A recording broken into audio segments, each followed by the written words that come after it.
Assalamualaikum warahmatullahi wabarakatuh. Waalaikumsalam warahmatullahi wabarakatuh. Ya, selamat Ya, Bu. siang Ananda semua. Apa kabarnya? Siang. Yang Bu, alhamdulillah baik. Baik, baik. Baik, Bu. Sebelum kita memulai pembelajaran di siang hari ini, ada baiknya berdoa dulu. Silakan Rahmat memimpin doa. Ibu, oke, sebelum belajar sebaiknya kita berdoa menurut kepercayaan agama masing-masing. Berdoa dimulai.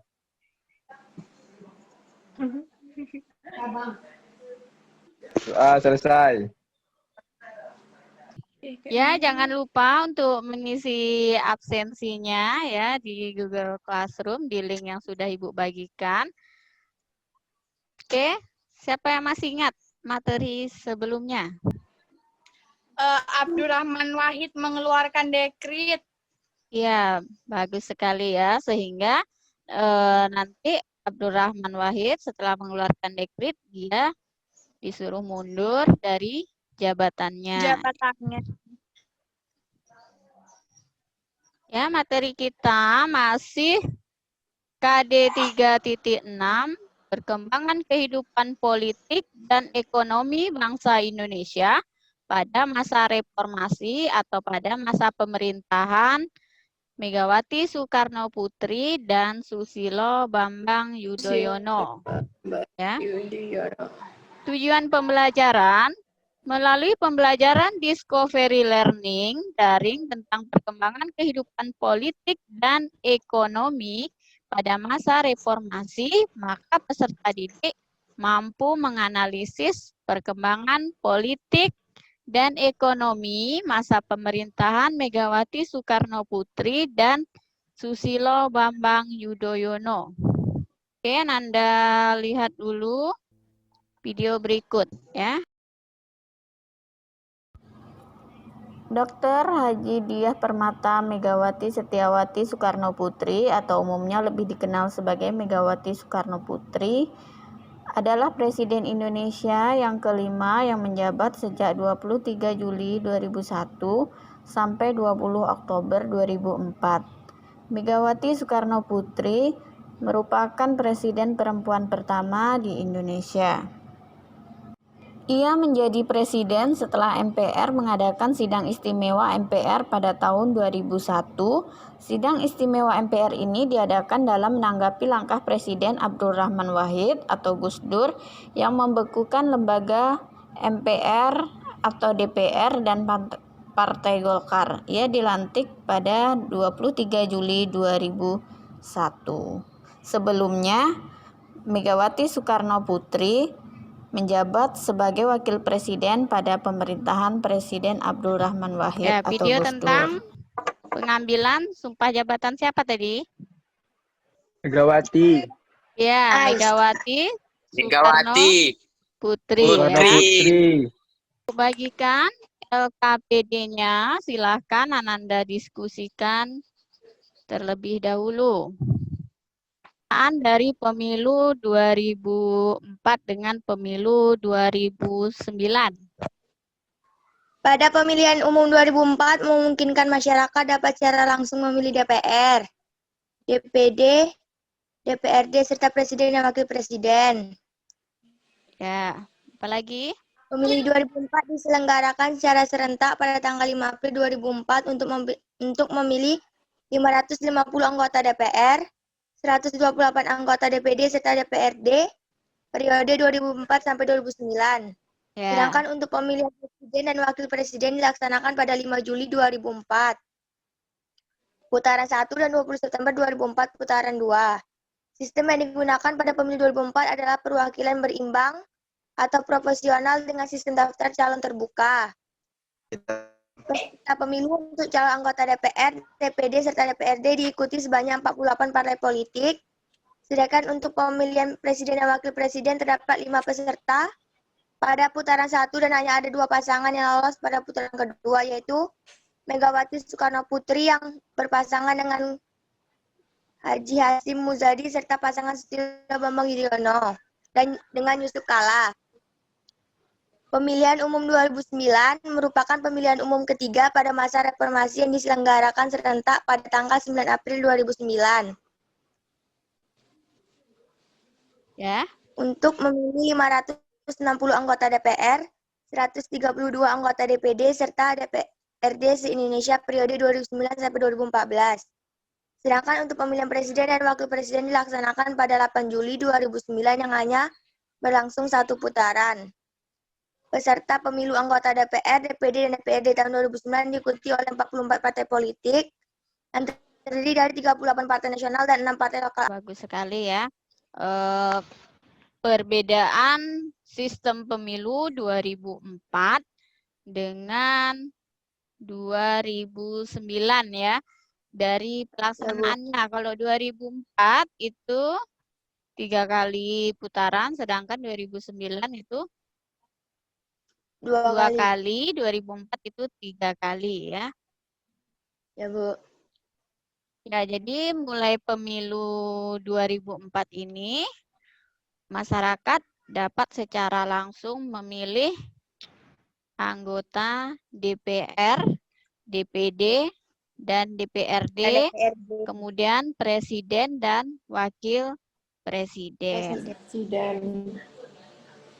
Megawati mengakhiri hubungan dengan IMF. Karena hutang Indonesia sudah lunas dan bantuan dari IMF dirasa merugikan bagi Indonesia. Ya, jadi alasannya karena hutang Indonesia itu sudah lunas dan bantuan dari pengamatan video yang sudah Ibu tayangkan dan gambar-gambar di atas, maka Nanda bisa melihat bagaimana perbedaan masa pemerintahan Megawati Soekarno Putri dengan Susilo Bambang Yudhoyono. Kami, Bu, jawab. Oke, di bidang politik dan hukum, silakan. Kebijakan yang dilakukan pada masa pemerintahan Megawati Soekarno Putri perbedaan dari bidang politik dan hukum. Yang pertama, kebijakan bidang politik memelihara dan menetapkan stabilitas nasional. Yang kedua, menjaga keutuhan NKRI, membangun tataran politik baru. Keempat, usaha ini dilakukan dengan mengeluarkan undang-undang baru, yaitu Undang-Undang Nomor 12 Tahun 2003 tentang Pemilu, Undang-Undang Nomor 22 Tahun 2003 tentang Susunan dan Kedudukan DPR atau MPR, Undang-Undang Nomor 23 Tahun 2003 tentang Pemilihan Presiden dan Wakil Presiden. Kemudian mendukung dana, tenaga, dan sumber daya lain untuk suksesnya penerapan undang-undang tersebut. Segi yang lain, PNS dan TNI diharuskan netral dari politik. Kemudian melanjutkan amandemen Undang-Undang 1945 dan yang terakhir meluruskan otonomi daerah. Ya, bagus sekali. Oke, selanjutnya yang Susilo Bambang Yudhoyono. Kami, Bu. Siapa? Kami, Bu. Putri, lanjutkan ya, SBY. 1. Sistem politik berdasarkan kedaulatan rakyat. Kedua, SBY telah berhasil mengubah citra Indonesia, menarik investasi asing dengan menjalin berbagai kerjasama dengan banyak negara pada masa pemerintahannya, antara lain dengan Jepang. Yang ketiga, membentuk Kabinet Indonesia Bersatu Jilid 1. Ya, bagus sekali. Terima kasih kepada Venita dan Putri. Oke, kita lihat di bidang ekonomi. Oke, siapa selanjutnya? Kami, Bu. Ya, silahkan. Kebijakan pada bidang ekonomi, yang pertama memutuskan ini pada bagian Megawati Soekarno Putri yang di bidang ekonomi, memutuskan hubungan kerja dengan IMF. Yang kedua, melakukan restrukturisasi dan reformasi sektor keuangan dengan melakukan pembaruan ketentuan perundang-undangan. Yang ketiga, meningkatkan pendapatan melalui pajak, cukai, dan kepabeanan. Yang keempat, menciptakan situasi kondusif bagi investor. Yang kelima, meningkatkan kegiatan ekspor. Yang keenam, mendorong kemajuan usaha kecil dan menengah. Yang ketujuh, kerjasama ekonomi dan politik juga dilakukan di luar blok AS dan sekutunya, seperti kerjasama pembelian pesawat Sukhoi dengan Rusia dan kerjasamanya di perdagangan dengan Cina. Oke, Aisyah, terima kasih. Bagus sekali ya Aisyah, sudah bisa memaparkan dengan baik. Oke, selanjutnya bidang ekonomi. Kami Bu, yang SBY. Nadia. Ya, Kami, silakan. Bu. Kami nyimak saja, Ibu. Kondisi perekonomian Indonesia pada masa pemerintahan SBY mengalami perkembangan yang sangat baik. Pertumbuhan ekonomi Indonesia tumbuh pesat di tahun 2010. Seiring pemulihan ekonomi dunia pasca krisis global yang terjadi sepanjang 2008 hingga 2009, terbukti perekonomian Indonesia mampu bertahan dari ancaman pengaruh krisis ekonomi dan finansial yang terjadi di zona Eropa.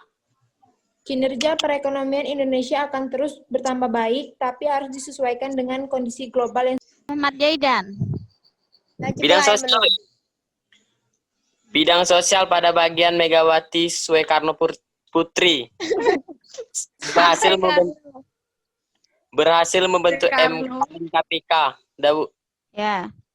SBY lagi. Dawu. Reformasi di bidang komunikasi, kebebasan mengeluarkan pendapat. Yang kedua, pemerintah pada masa reformasi menjalankan amanat UUD 1945 dengan memprioritaskan anggaran pendidikan sekurang-kurangnya 20% dari anggaran pendapatan belanja negara atau APBN. Yang ketiga, melakukan perdamaian dengan GAM. Yang keempat, berhasil meredam konflik Ambon dan Sampit. Oke, bagus sekali Ahmad Zaidan. Terima kasih atas jawabannya ya. Sama-sama, Bu. Ya, ini kebijakan dari Megawati Soekarno Putri seperti yang Anda paparkan tadi. Oke, kemudian pada masa pemerintahan Megawati Soekarno Putri, ini ada kasus, silakan Anda lihat gambar berikut ini mengenai Pulau Sipadan. Ya. Oke, apa yang menyebabkan pulau ini menjadi rebutan dan mengapa pulau tersebut bisa lepas dari wilayah NKRI? Pulau ini menjadi milik Malaysia karena dulu Inggris pernah melakukan kegiatan secara hukum atau penarikan pajak di pulau ini. Penarikan pajak itulah penyebab Pulau Sipadan dan Gigitan keluar dari Indonesia dan resmi menjadi milik Malaysia. Iya, bagus sekali ya. Jadi kita kalah dalam dunia internasional karena sebelumnya Malaysia itu kan di bawah jajahan Inggris ya. Jadi sebelum sudah menarik pajak di pulau ini sehingga secara hukum bekas wilayah jajahan Inggris menjadi wilayah dari Malaysia ya. Ya, perhatikan siapa yang bisa menyimpulkan materi kita hari ini. pada masa pemerintahan Presiden Susilo Bambang Yudhoyono terjadi banyak kemajuan di berbagai bidang. Hal ini dikarenakan kemajuan teknologi dan kebebasan berpendapat. Namun beberapa kemunduran juga. Tetap lagi. Itu belum, Bu? Ya. Oke. Selanjutnya ada yang menambahkan mengenai kesimpulan? Kami, Bu. Aisyah. Silakan Aisyah. Bu. Kami melanjuti kesimpulan Nadia tadi, Bu. Ya, silakan. Kita tidak dapat melihat kesuksesan suatu pemerintahan hanya dengan satu pandangan. Kita harus memandang diri sebagai sisi jika dibandingkan dengan pemerintahan pada masa Orde Baru. Memang dalam beberapa bidang terlihat kemunduran, tetapi bila saja hal ini dikarenakan pada masa Orde Baru, kebebasan pers dikekang sehingga bagian buruk pada Orde Baru tidak terlihat. Di masa pemerintahan Susilo Bambang Yudhoyono, musyawarah mufakat diutamakan sehingga pengambilan kebijakan terkesan lambat. Meski begitu, musyawarah mufakat ini dilakukan untuk kepentingan bersama, sehingga dapat dikatakan pada masa pemerintahan Susilo Bambang Yudhoyono telah cukup berkembang dibanding masa-masa sebelumnya dalam hal demokrasi. Ya, Megawati sebagai Presiden wanita pertama Indonesia merupakan presiden pertama yang meletakkan dasar ke arah kehidupan demokrasi. Pembaruan yang dilakukan sebagian besar di bidang ekonomi dan politik. Sebab pada pemerintahannya, masalah yang dihadapi kebanyakan merupakan warisan pemerintahan Orde Baru, yaitu masalah krisis ekonomi dan penegakan hukum. Megawati berpenampilan tenang dan tampak kurang acuh dalam menghadapi persoalan. Tetapi, dalam hal-hal tertentu, Megawati memiliki determinasi dan kepemimpinannya.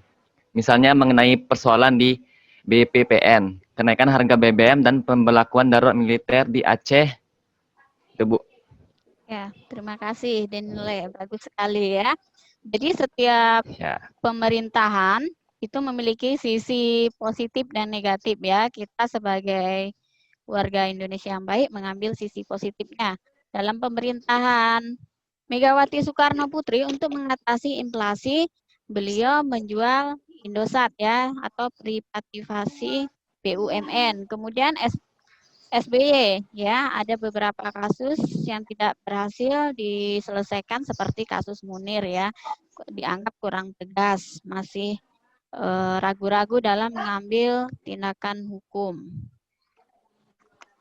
Ya, tapi pemerintahan reformasi sudah lebih baik dari pemerintahan Orde Baru ya, karena sudah adanya kebebasan berpendapat. Oke, untuk memahami pengetahuan Anda, nanti kerjakan evaluasinya ya. Tetap semangat untuk belajar dari rumah, selalu jaga kesehatan ya. Untuk lebih mendalami materi ini Anda bisa lihat video mengenai Megawati dan SBY dilahir. Berarti minggu depan kita sudah materi baru ya. Oke. Akhiri dengan wabillahi taufiq wa hidayah. Wassalamualaikum warahmatullahi wabarakatuh. Selamat siang. Waalaikumsalam warahmatullahi Agar